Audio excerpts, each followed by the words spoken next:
ఉపాధి కూలీలకు గడ్డపార గంపలు అందించాలన్నారు రైతు కూలీ సంఘం నాయకులు. కర్నూలు జిల్లా కౌతాలం మండలంలో అఖిల భారత రైతు కూలీ సంఘం నాయకులు ధర్నా నిర్వహించారు. మండల కేంద్రంలో రైతులకు సంబంధించి అనేక సమస్యలు తలెత్తుతున్నాయన్నారు. రైతాంగానికి నాణ్యమైన విత్తనాలు, ఎరువులు అందించేందుకు రాష్ట్ర ప్రభుత్వాలు చర్యలు తీసుకోవాలని రైతు కూలీ సంఘం నాయకులు డిమాండ్ చేశారు.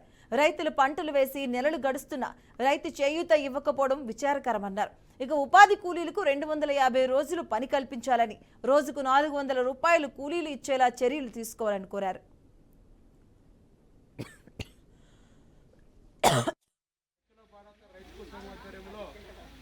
ఈ మండలం స్టేట్ కాల్ పిలుపు మేరకు రైతాంగ సమస్యలపైన